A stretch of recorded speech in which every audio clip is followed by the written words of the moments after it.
Nè, nhưng nó đó một chiếc ổn nó nữa. Chúng mình không gì sợ đấy nè. Nó tí ba nó ra chỉ dòng tìm một chiếc ổn nó nè. Sau đó là còn đầu bé một cái sao cắt xe. Mà nó dễ chặt thế nữa, chúng mình không sợ đấy.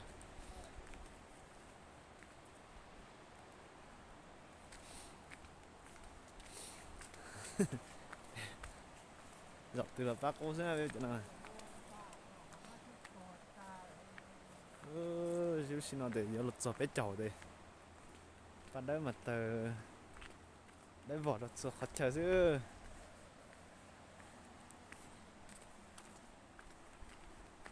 Mua kia không tụi đây rồi. Dạ. Mua kia nằm tụi đây rồi. Đó. Tiểu chén cho này hả? Hả? Lấy đi tê. Nhớ ê. Mày lúc thì có lấy những chế đó bé tôi nó xí hả? Thế bé chỉ hòn tụi đây ta bé mà muốn nó bé à? Là nó hòn tụi đây à? Hậu. Hậu. Bây giờ nè, ta tặng ngạ ổn đi. Cho nên mà không có đắt tháo.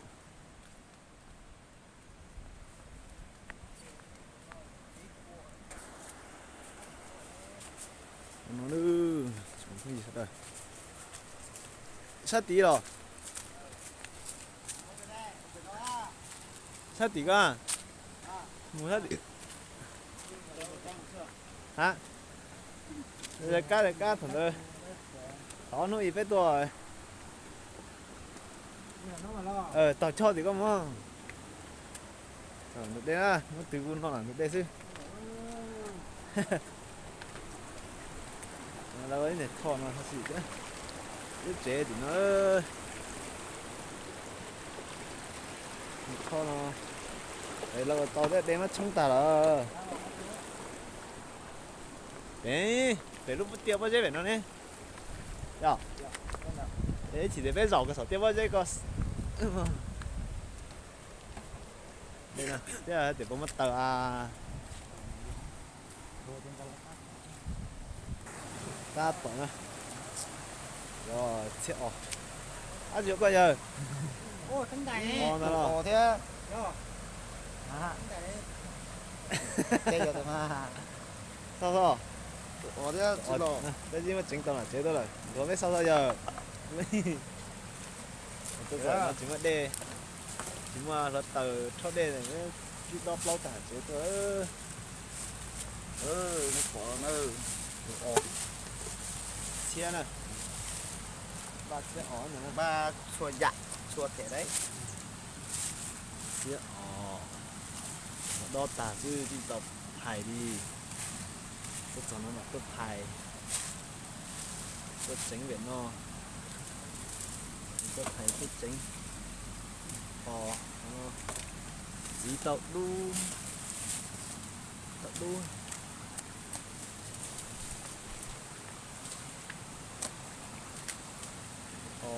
Tậu đu này. Dí lừ. Đã tọt xe tờ nữa. Đã tọt số tờ. Cháu ơi. Đã tọt số tờ là cháu. Ôi ơi. Cảm ơn chạy tới chết ổ.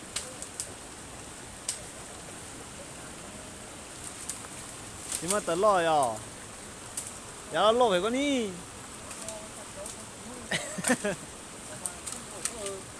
Rồi nó có tờ nữa. Ôi. Nó còn chở mà.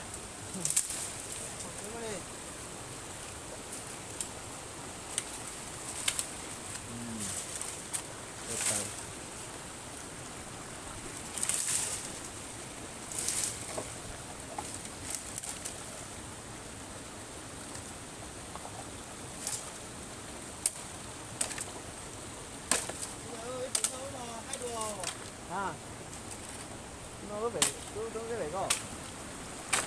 thừa tôi ra. Ôi da.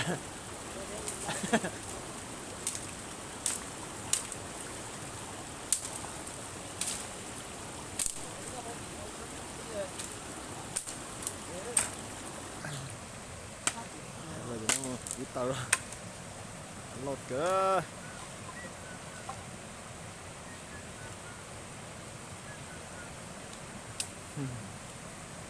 Ai thâu thì tàu. Chỉ còn chờ cái gì còn ló. Tay tơ. Rất lo.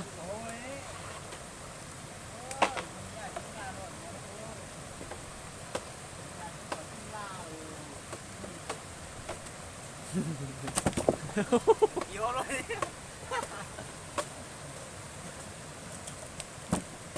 Cho bao nhiêu tàu à?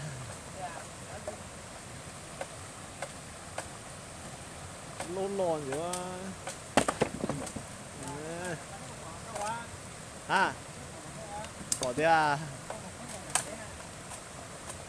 Nè đã nhớ đại không chế à? Nè nhớ là lúc nhà tôn là ai kia? Đó thì à?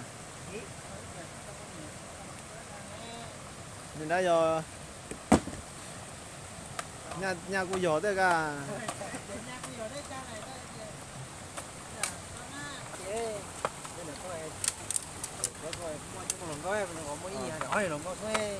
Chỗ đây cũng ăn này tôi à.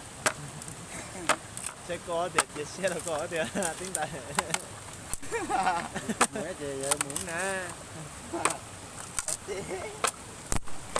Đấy nó. Thì thao bắt tứa. Anh chỉ bán là phải nó. Đây là chiếc xe là. Chính là quay bố miền là phố xưa. Sao mà tao? Cái liền. Dạ.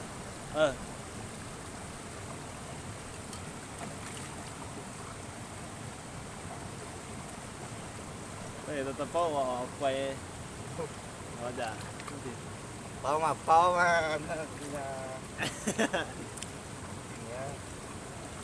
Thì tránh rồi. Mà hoa ít chút điện.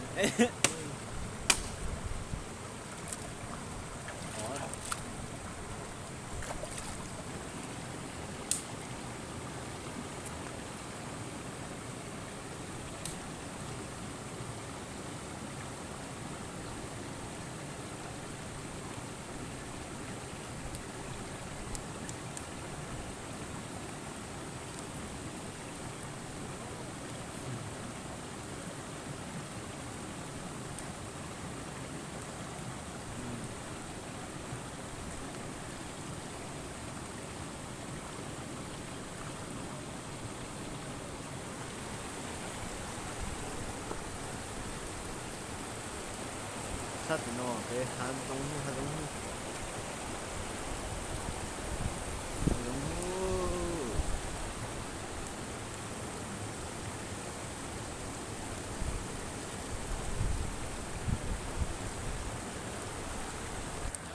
À.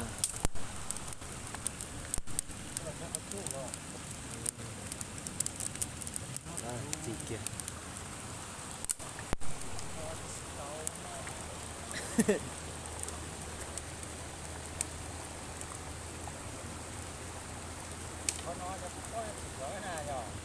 Ano? Chưa chỉ có ai kìa.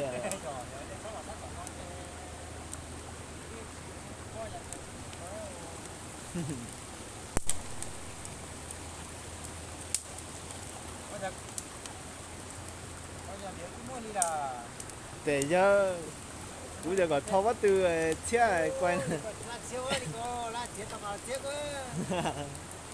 chùa kéo mà giờ ngó đi nữa rồi ngó rồi kia đi nó mà nó quay nó chỉ cần quay nó khoa nè nó vì ngăn nữa.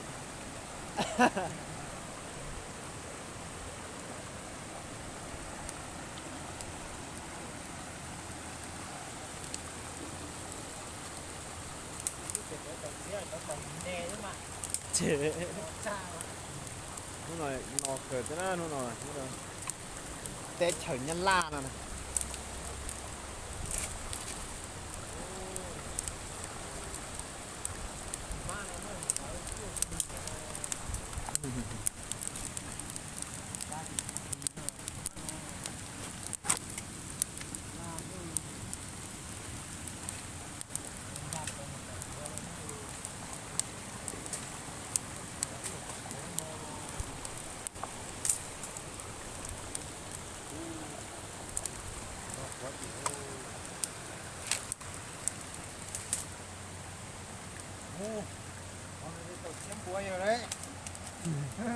lại ít tụi bữa quay cái này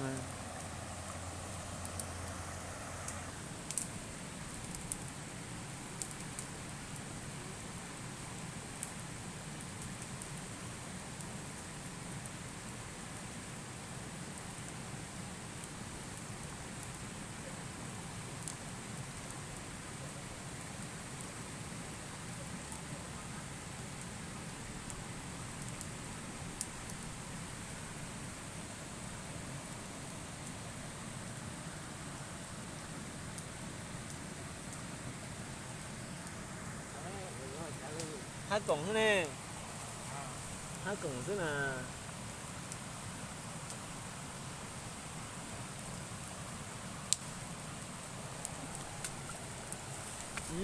ta tỏ đánh xin lỏ có cho cái cho tao đuôi Xôi giả đi. thì tao cho xin lỏ rồi em bắt chia đó chẳng cái gì nữa lúc chút tao chỉ tao lo cần cỏ nó gì nó nè rồi cảm ơn chạy được chia rồi xin nè rồi tao cho xin lỏ lại chia nếu mà phải plan nó là tại kỹ nó đấy thì nó phải plan là để chia chứ chia là chuẩn bị ta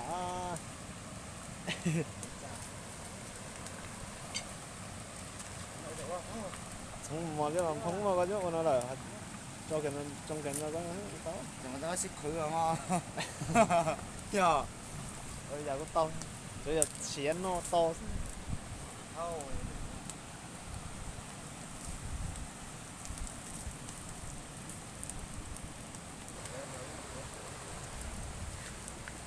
ta tỏi thằng chữ lọ nè chúng nó cái chỉ nói gì cái đâu có to gì đây ok cái gì bánh sát cháu rồi nha Đấy à. mày ra nè đây chỉ bánh nào có cho đến chờ đấy thôi đấy là chết đấy giờ để mất chuột kìa xem này phàm nó húi giờ đấy chỉ để chữ thông nữa lắm ô miếng dài đó giờ đó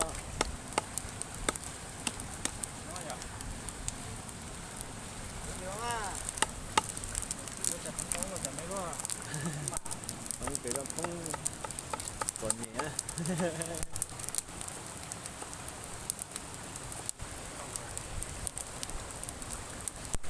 ui đi đi Cái gì con nói ra.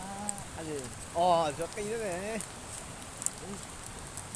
số con nát cơ mà to chưa có thể mất chuột đó là mình ó chưa Thế ha. quá lúc đi để có là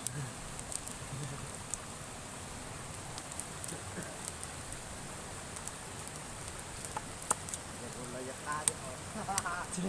chủ gì á từ lọc xe ọt nó là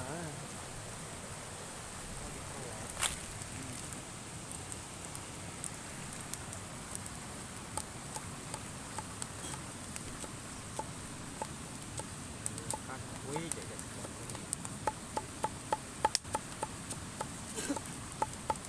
to à để rồi nó quả trứng nó học cái na hạt trò để wow cái nó về hôn giờ hôn tôi chịu làm đâu nữa Đây này con đâu? Xí. xé Đâu ạ? xé chừng là kia xé ba lắm rồi Không đi. cái형 mình bưng to Có chút tao à. Hello mọi người hãy tải ngay Zenly về để mời bạn bè cho cùng chi to nhé. tổ Mọi người có thể biết được họ đang làm gì này cũng như là à to tổ giờ có gì quấy này bà con này có một thôi chỉ khó giờ quấy này bàn tông người cầu kìa đúng không Kia chủa nè. bây giờ có tao bây giờ có chết tao xía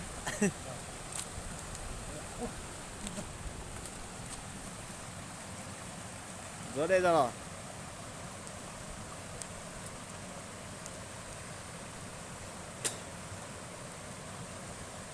đây là xe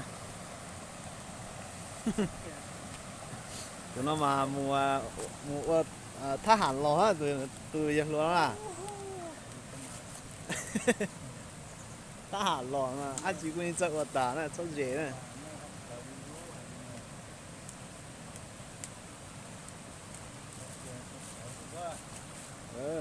cái gì đó tính sẵn đó này sẵn đó để tấn ngay nè đánh chế đâu nữa thế đi đào thế đúng một chỗ vậy con à Có gì đó? Xích cứ kìa nè. Tao. Nó. ôi nó là tổ xe đấy ôi整件的切一盘的，一盘能哪里有？我也不懂。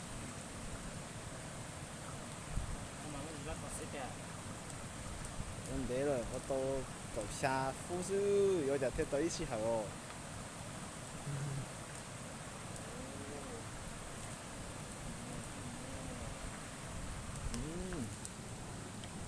Có thể, ô chỉ tập phần dầu bán ấy, nó tao lẻ lo. Lại có gì mà, nó vậy giờ. Bà kiện châu đó to có thể nó xe Mình có kho chứ được. Đéo. giờ là phân cho giờ bà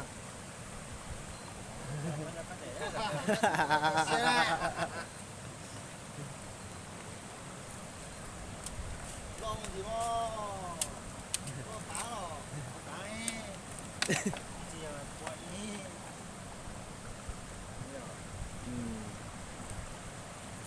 nhớ cho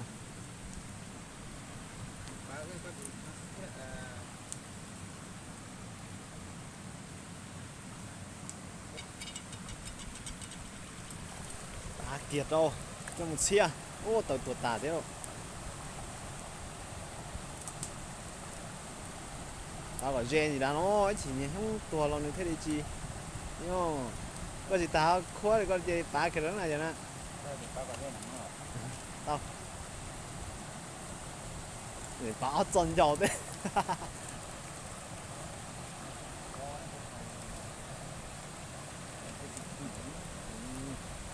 xe đó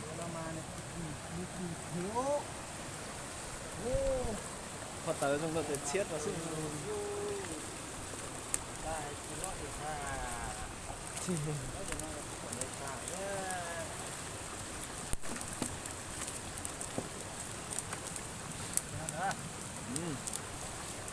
kiểu muốn niệm có lo có chọt đây rồi mới này không là nó rất tiện vô cái này nó tiền thôi họ chỉ đi mấy đứa bao giờ đâu cũng tao là cũng nhớ sai đi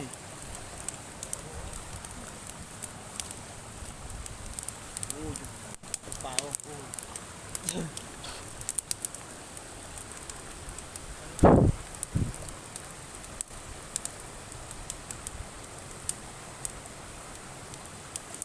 sẽ kiểu nó chỉ cần sự đợt nó sẽ là vấn đề nè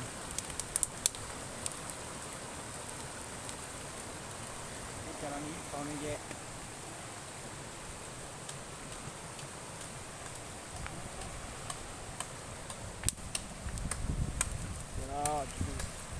Đấy luôn.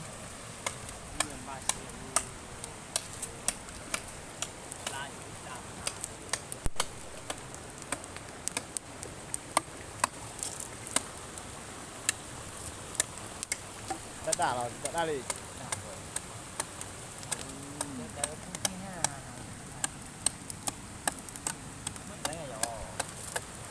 Thôi. Có gì nhờ?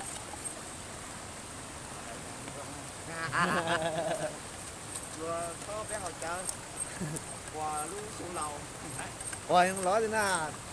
chạy to Dùng xuống chia chia à? à nhỏ Đặt thú nhỏ chứ.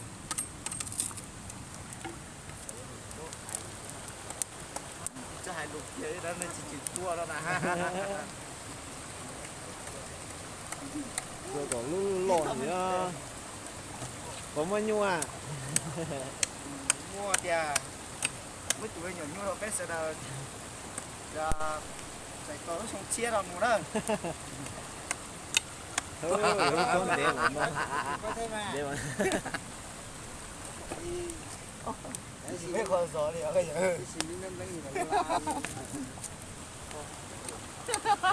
nè mất tiền rồi nó à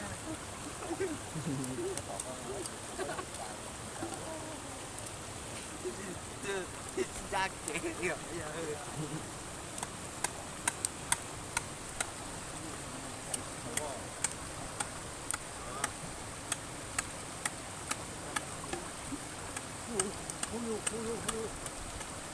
Cái gì nhớ là nó mặn thêm rồi, nhớ là nó vô rồi thế này hát cũng. Hát cũng nè. Sống.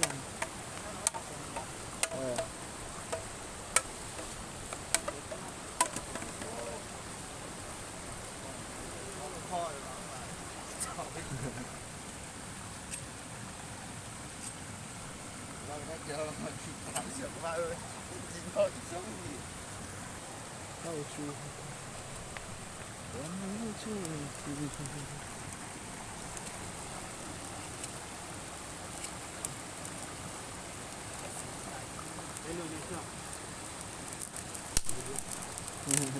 to chữ dúa Gì quá, thâu lắm à.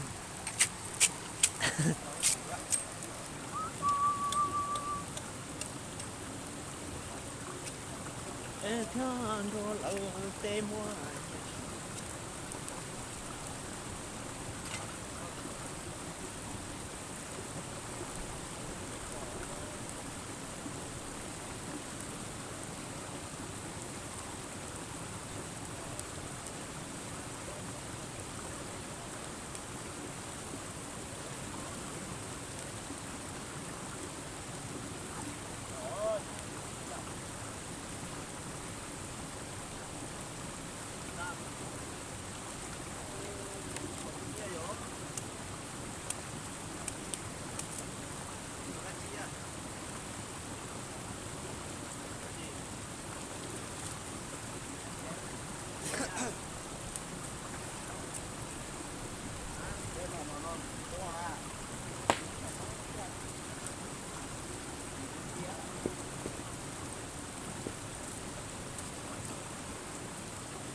chạy đi giờ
cho anh nhà chuyện tại chỗ chỉ luôn nhô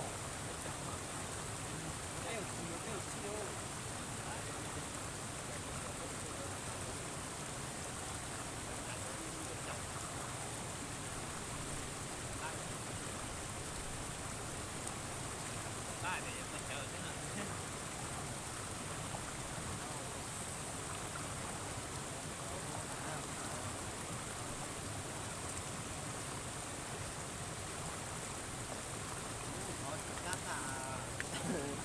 연아 형 테레비 정어 có chuyện nó xe nó bây giờ 몇 회장인데 밑장이나 어떻게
tụi gì tụi ngon nó hay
Ha ha ha.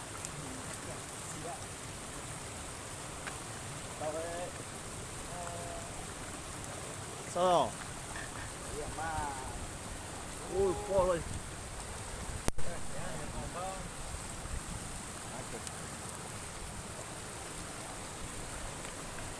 Ui, một đau rồi. Em diễn không à? Mua à, ít lúc này lùa hát karaoke đó nó thế này. Bây giờ hát karaoke thế này. Chú à. Chú à, nhỉ?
Thế là có thể xem in tu là có sẽ cũng sợ nó.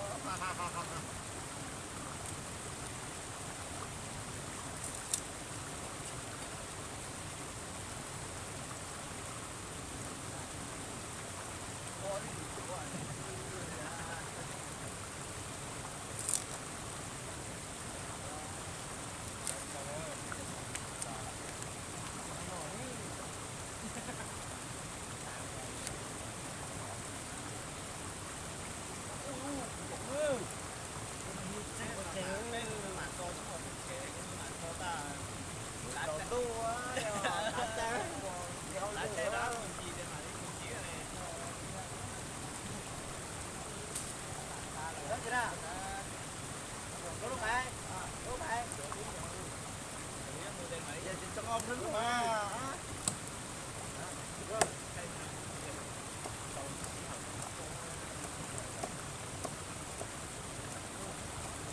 Giờ mất tiền này.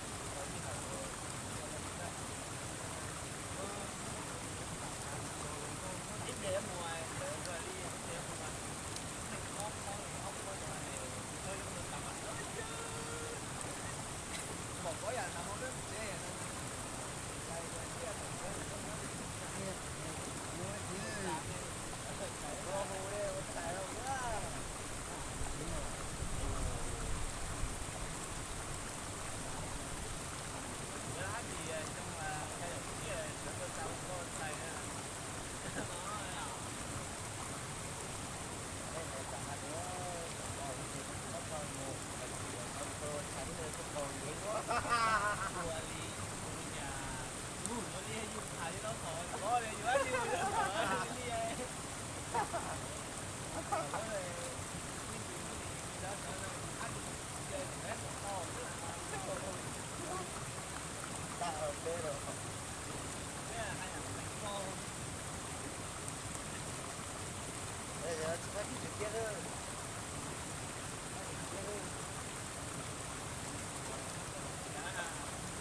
Thật á, thật quá. Một chứ. Nhưng mà nói mọi người cứ cái này nó cũng hài rồi. Ấm một cứ bán nó. Quỷ liền tàu là đâu có phải đó.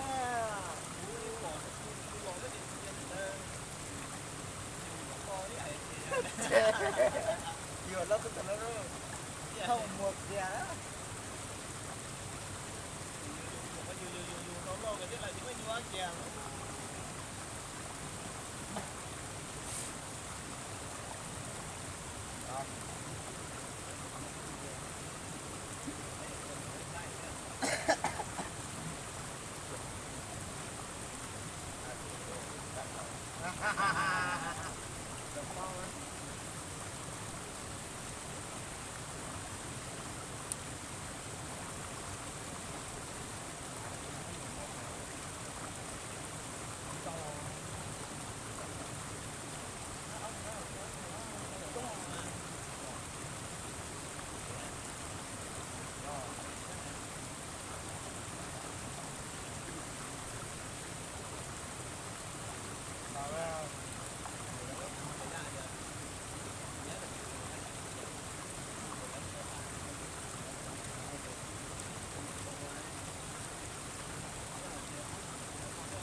To chứ. Đó.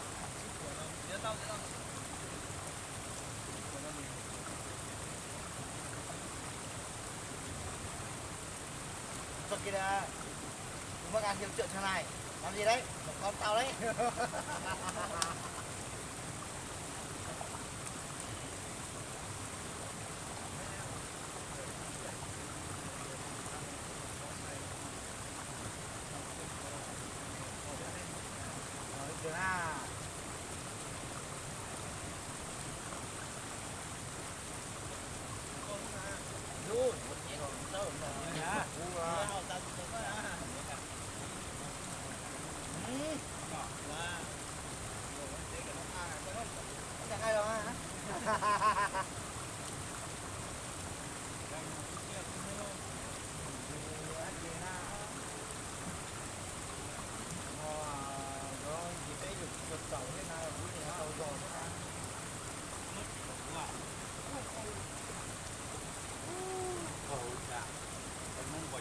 Trời ơi, sao tao mở trận đó?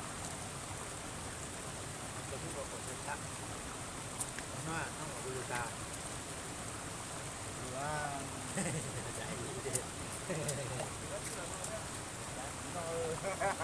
Thấy rồi. Số nhỏ tiêu có được số tốt. Cho lấy chú này. Ừ, cho chú gì? Ở ra ai mà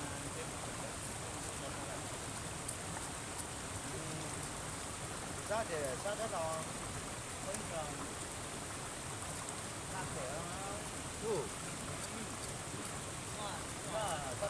cái to đó mà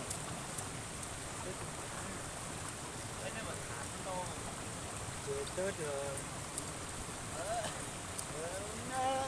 có đấy được à có to á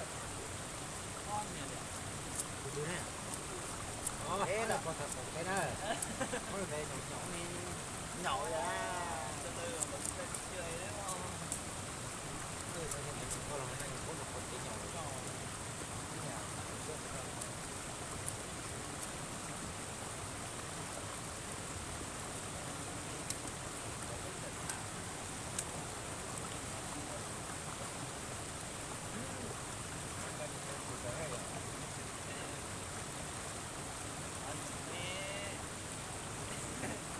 nè tôi dạo rồi nè dạ dạ dạ rồi mò đó mà xem có đấy dùng à cái ship chỉ đấy thì nó có đấy dùng à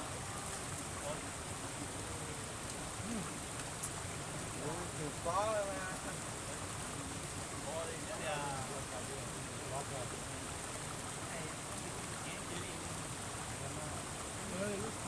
nó vui lắm chiều nè rồi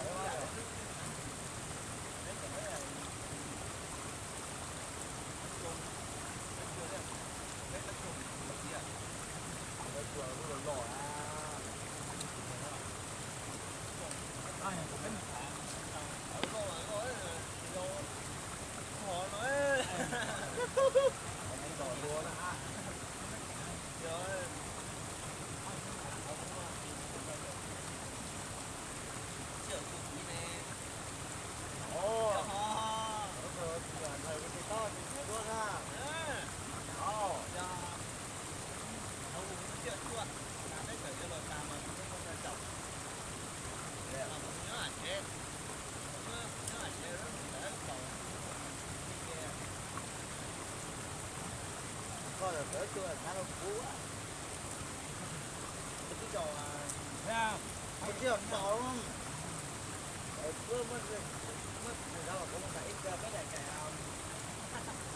gần 50 năm nào á nó luôn mình có thể 5-7 tua thế luôn phải biết luôn là chờ người ta tối không cái gì tổng cao một luôn là 5-7 tua nó không chỉ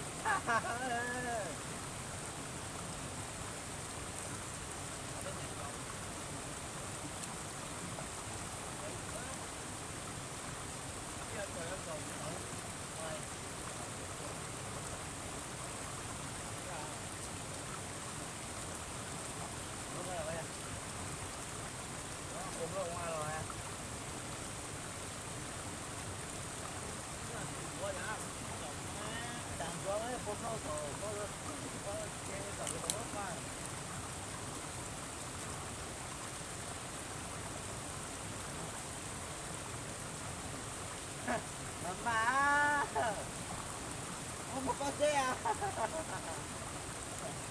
Có kia tụi nó cái chơi đó mà.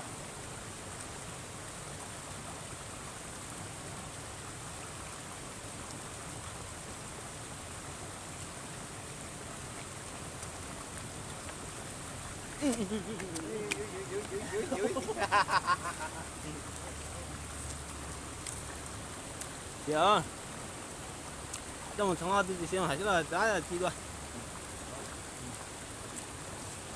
Tại sao nó mà xét kìa đó, cái kia đó. Ô, dạ. Đi sát tổ đó. Đi sát bé à? Chính xác là có tao biết sau đấy. Biết sao? Nó cũng nhẹ rồi này. Cái gì mà tao. Mua. Mua xuống này.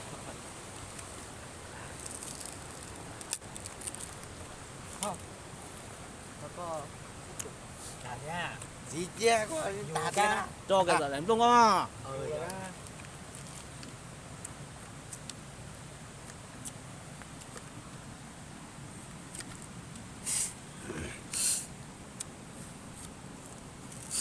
Mới cho anh chị con chuồng hậu hoạch cảnh không? Anh chị cho anh chị không? Ô là no luôn. Là no. Ô chết à. Một tiếng. Một con gì à? ngay chia Cho Đâu nó theo, nhồng. nó rồng theo. nó xuống ngay nó nhung thế ui chỉ căn dư Sẽ có rượu. sẽ có chỉ căn dư mà cái này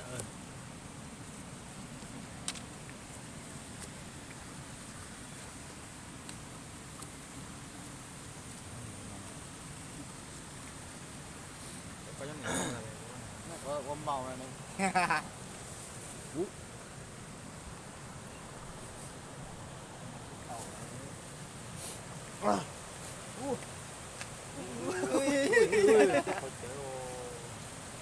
Sáng còn này số chụp không dữ xe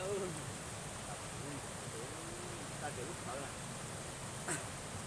bây giờ chụp muốn lấy tiền của bạn không Cô mà bây giờ cứ ai thơm nếu còn xa thế cho nên chụp phim sẽ là nó cái nòng cái nó chụp phim rồi ba chân gà nè ui du. chân gà này à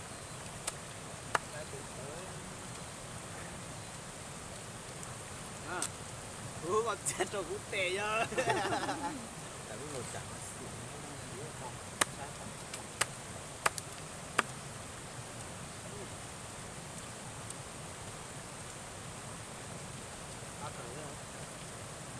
ngồi chơi để có gì à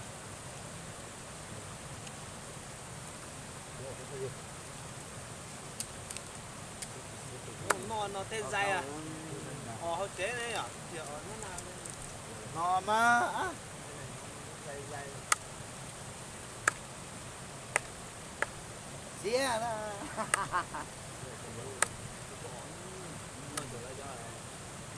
Rồi đi chưa mà để chua cháy nè.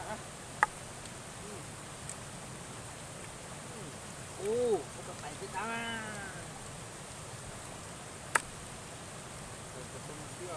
Nó có lỗ mà cũng là con tài.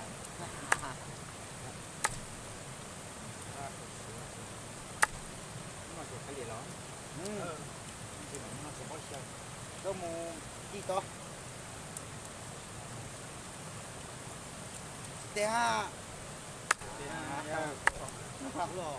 Cô thì à.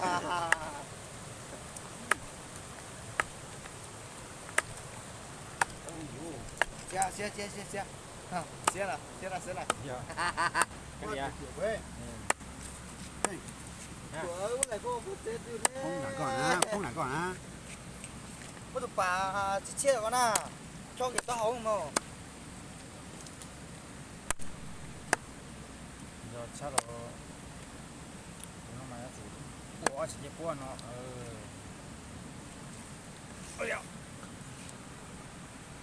cái mà ta nói chúng nó in ra xí hở sữa chào Giờ phụ.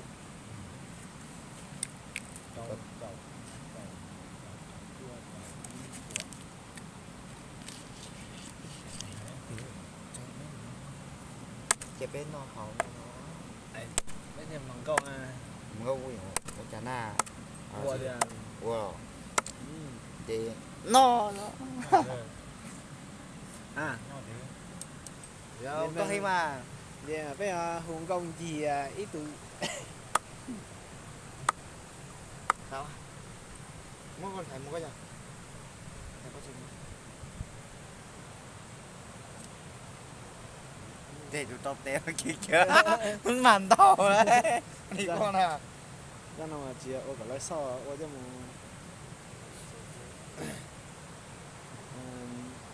có to giáo sư hở đấy Có chỗ qua cái nào ba xếp ở đó.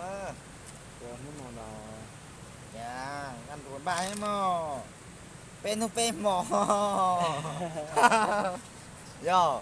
chứng minh nhiều ở thằng khó này Ăn đồ mà tuế khó tuế tuế tuổi giờ có tuế tuổi tàu mò. Ở đâu qua thì à. đi chả nè qua nó tiếc cho đi chả nếu qua chả Ba rồi giờ quấn nó qua hậu nè Dạ, ba rồi giờ này ba uống nó còn chít chua đó. Thì sao thì giờ lại cái con nó. to nó là bây là bỏ xuống bây là chạy tàu xong chia thôi chỉ tàu ba xe rồi cho Lúc nào giờ qua đi nó đấy sẽ y đấy thì mà thì cho ra nó thì cho sẽ bé sẽ lâu nữa. đi xíu à tranh tàu chéo nó gì tao Có thứ chúng nó có tà nữa ngã tôi hỏi đấy. muốn tới đó chỉ muốn chạy nói nhưng mà lúc nó Yêu nhà lùa.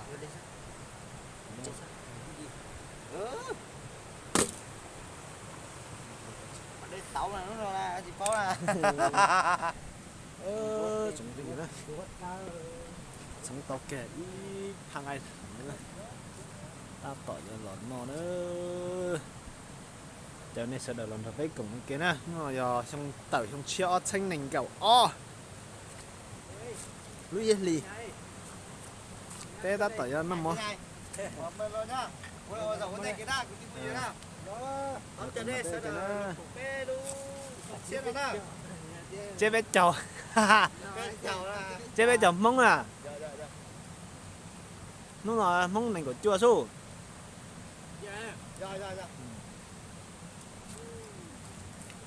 Nó nói cho mình gì nữa. Nó cũng nó cuối á, bé sẽ là xin ba chân gà này. Để mình tê thế đi một tàu nó rồi. rồi tao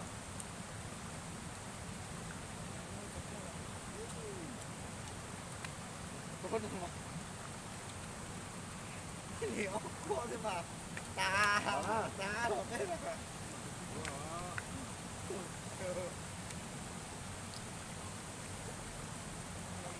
ô chỉ được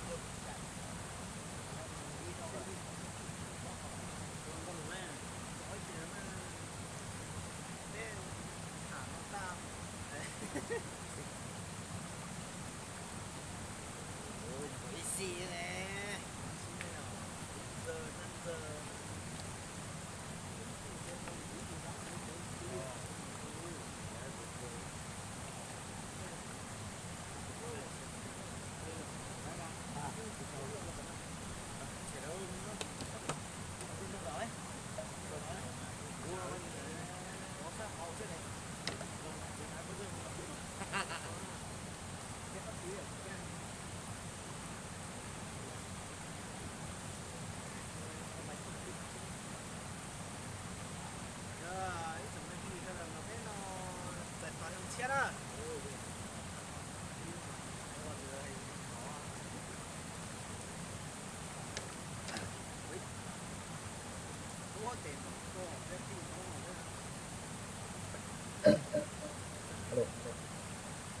Chào quý chồng với Phương Dừa.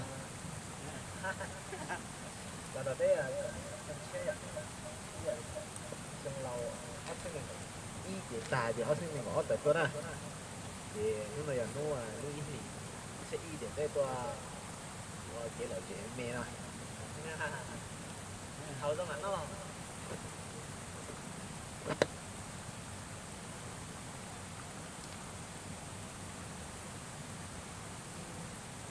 bây giờ mà không mà chân là cái khổ ra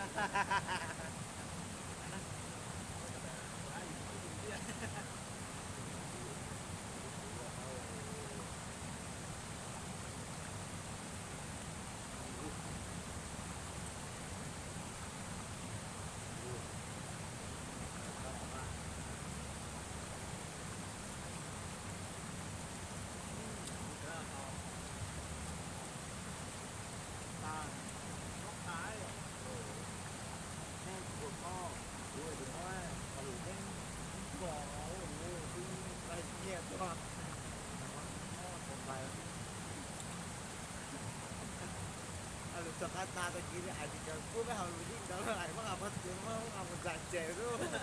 Có là gì đó. Chỉ được nghe rồi. Cái đời ui cái này rất là cẩn thận.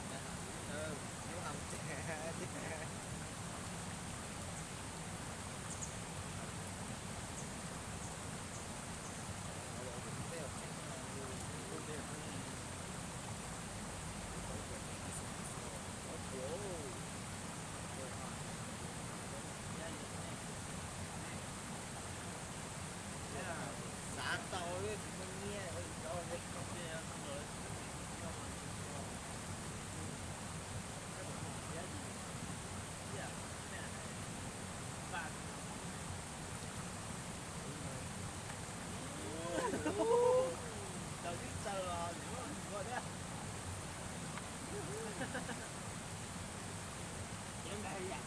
Nó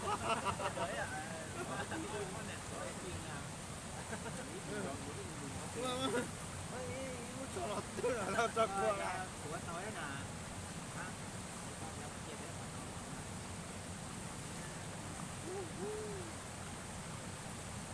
qua rất à rất là gì ôi con đấy rồi nói gì thử thì nó may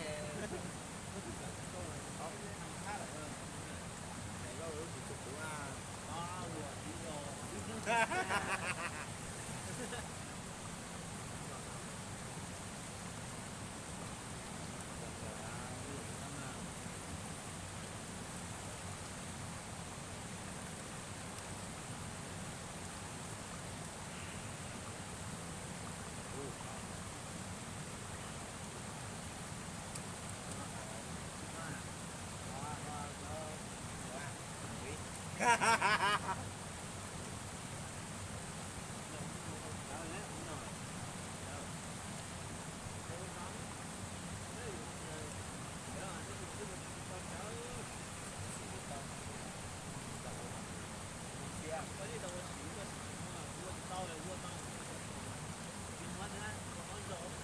bỏ ngó nó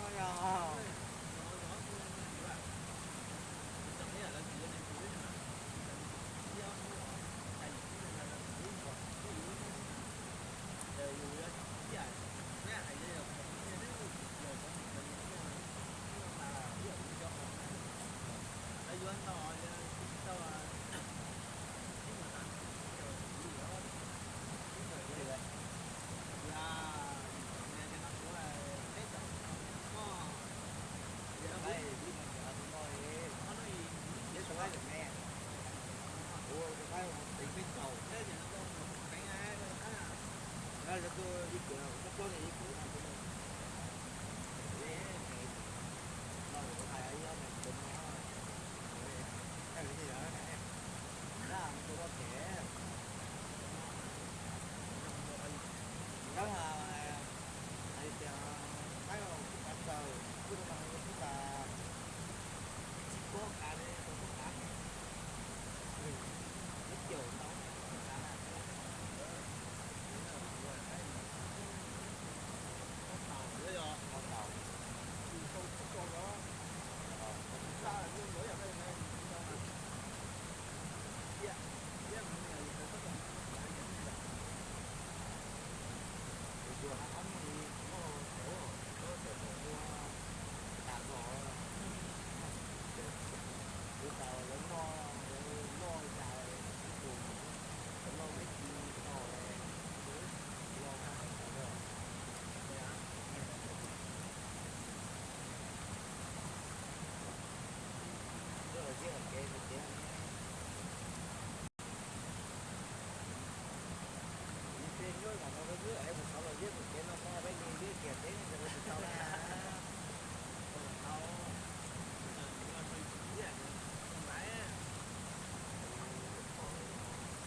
tính năng đấy.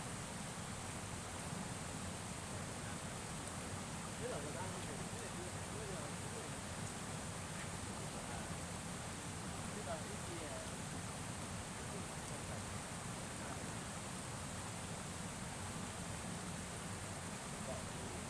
ha ha. Thì bọn người ta kéo vô phố mà đi chỗ ta sai hết rồi được. Ra để sai hết rồi.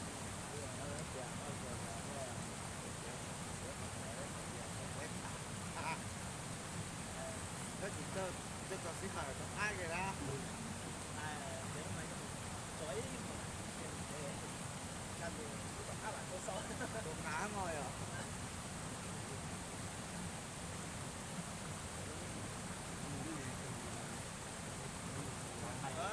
Hơn 2 tiếng.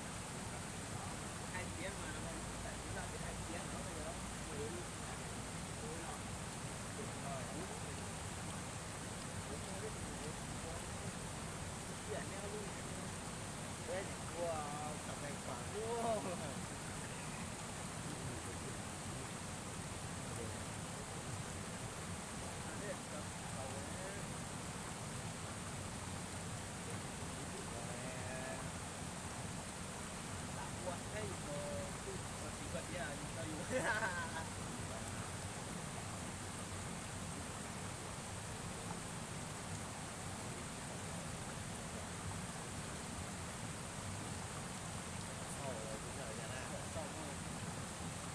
bây giờ sau nó mà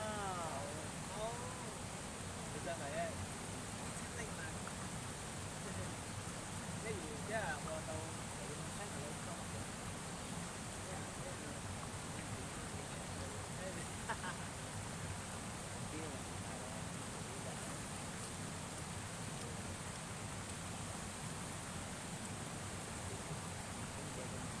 ha ha.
Xanh à? Xích cu. Không, thử ra ăn qua mấy qua cái cuốn này để xích cu. Đây mình đeo không á. Ăn con xích cu. Xích cu. Đang lấy gì? Thân.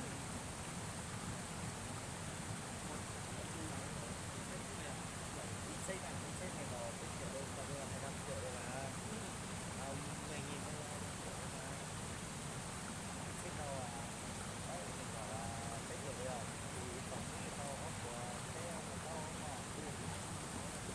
Đó là nó được chưa? Đúng rồi. Ít của mỗi là sao nhìn kiểu ra hay nó nhiều yêu. Nhiều chậu chua. Anh ấy mà có gì rồi ít nhiều mà. Đỏ à? Bây giờ thêm một món là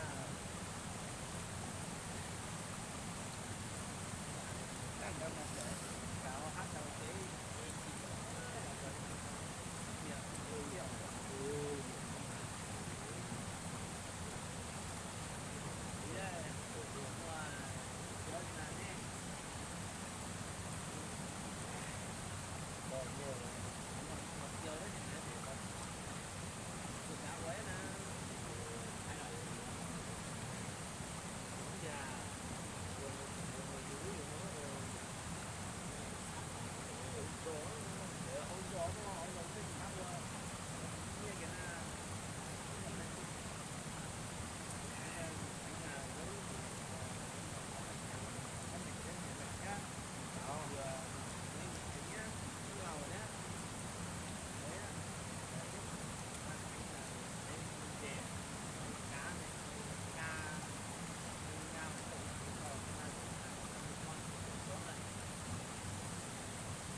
trăm nghìn rồi, cái này là ít nhất đấy. Đó. Cái này là cái gì? Cái chiếu thì nó to mà. Nó lấy nó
tất cả những buồn rồi rất nó tên là bây giờ đánh nữ đi trước thì là đi chơi và sau là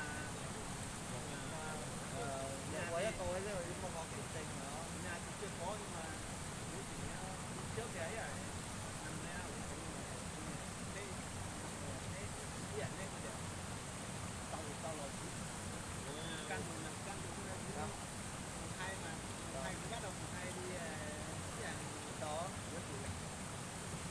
tàu là Giờ thì to chung mình qua này cái lúc là bắt đầu ra đây chín lành cái gì hả? Thì chúng mình thì đi đến qua để chỉ có tiền đưa với con để có thể tính mua xu về với có thể công hả? nhưng mà nếu cũng tính là Thấy là như ao của bên của bây giờ phải có coi là bên bên có tính rồi bây giờ rồi mình trở lại nữa nhà không có tập đi ở bên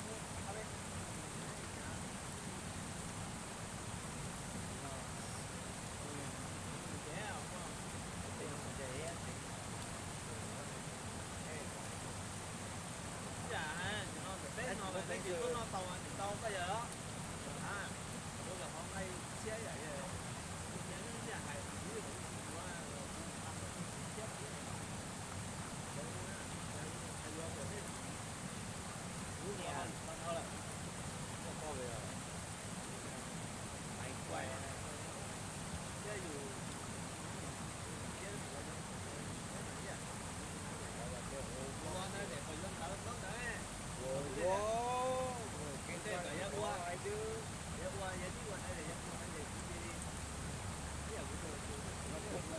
có đưa giỡn mà lấy trên cuối mà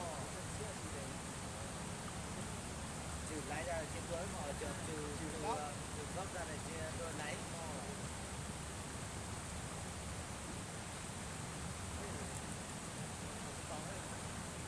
người xã đề chứ nhiều với anh xe kia là nó là chia thế muốn chia rồi không mua rồi tiền tiền cười mà cười vậy với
giờ nổ đấy nhỏ cái này ít cái chiếu mà nói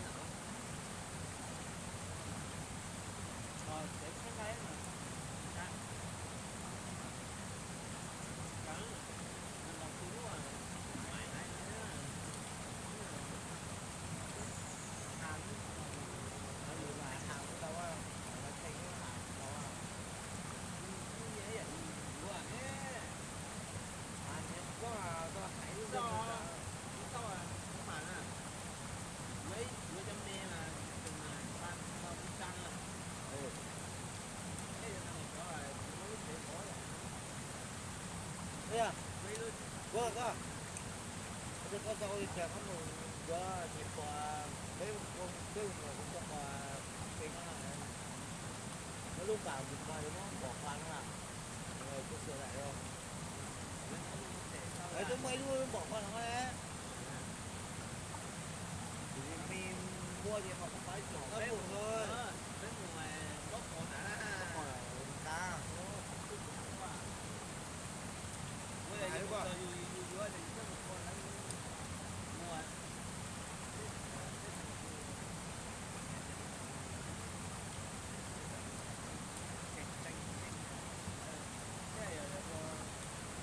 mua mua lúc trẻ xét ngay mà xong đây cái gì mà du thầy chân nhận có rủi ro chân nhận còn nhớ cái này được không nhìn trả lời sao tính của anh ấy là sống cần lấy liền nói vậy cái là có lấy liền đấy rồi có mà chiếc ở trên đấy lên đấy trên rể của xe đấy chân trẻ có phải hai này chân hai muối à đi xiên chiếc xe nó vậy tôi xúc xích rồi như vậy là nó sắp về mà sắp đó không chào giờ bây giờ ngồi xúc xích rồi nhìn nó sắp đó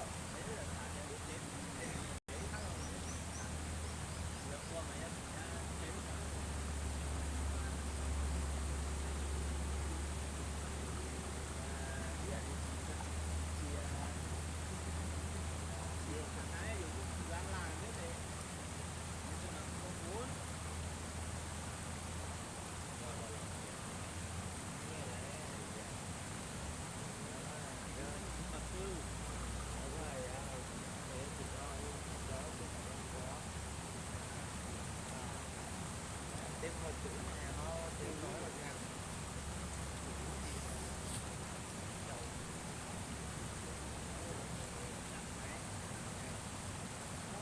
thời gian nhập khởi cái đầu năm hai là năm ba đấy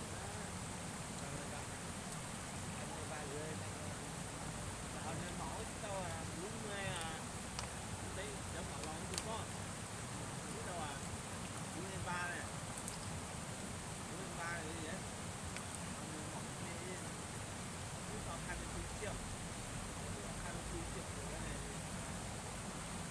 thế thì có vẻ được thời đi là hay được thời đi là 50 rồi ấp rồi và 40 nữa như tầm 60 hai đúng không 60 gì giờ vào tầm 2 đi năm nay thì cũng tầm hai năm nay đây không bảo buôn máy sang hai của mình lỗi á từ được thời nhá tối á có tuổi ở người thì trời rất là 30 mấy triệu 30 mấy 30 năm hay là 30 có là 30 đấy nhé hai máy rồi anh lại làm 60 mình ốc đầu rồi nó được bù qua à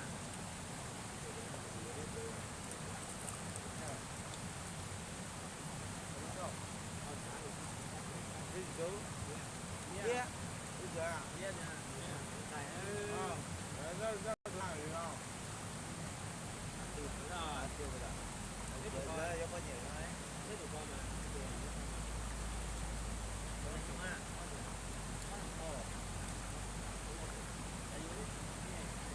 tiếp tục coi mà vô xong rồi cái rồi rủ là cái này cái rồi anh nó chồng cho vô là có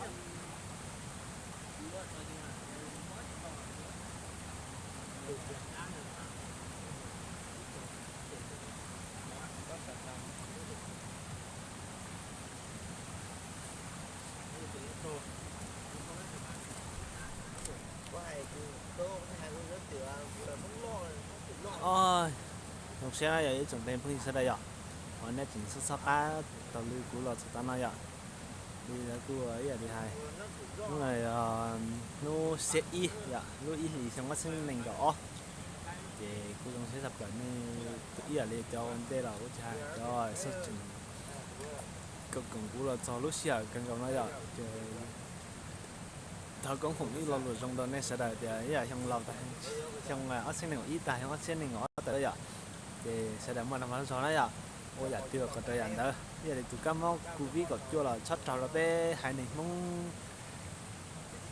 y từ đến đây ạ thì cụ trong sẽ dập là nên là chót trâu cụ trẻ cụ mà đi cụ là cụ giờ chỉ cho nên trẻ giờ bé sẽ đợi si ba chân ngà lại cho đàn tê thế thì một tàu mà nó chuẩn bị phương sẽ đợi nó giờ cuối lần cái chị cụ mua chỉ tàu này lần xưa là này cụ mua chỉ tàu giờ thì bé sẽ đợi si ba chân ngà cái này là giờ ba chỉ tàu họ từ là ship ba chẳng là hỏi anh và kệ nó xin mà mình thấy gì thế đây tôi chọn nó này cho cho cá tàu lưu của là cho thầu lúa xí hạt cái nó nói rồi thì cũng chỉ phải gì sẽ đây là họ từ là trời sẽ xa tự nhiên tự chia là tự nhiên tự chia trời biết hình chia là một nó cho mình thấy gì thế này thọ ba là còn lấy cái chèn nhá ba bị tăng cú đó thế thì ý là hay mà họ từ chia là biết thì chỉ bỏ nên là cũng mà đi họ comment đó là cú mà đi bị tăng nhá còn lấy cái chèn đó nên sẽ là ý là chỉ ba trăm ngàn là giá tầm cái đó cho mình không gì sẽ đỡ thì cú bé cú nên để thì sẽ là ý ấy hàng như nào thì bé là so nó thì mua chỉ là căn đồ như là bên này ship pass sang ngày vậy thôi ít đồ sắp tới được chén này cho mình không được nữa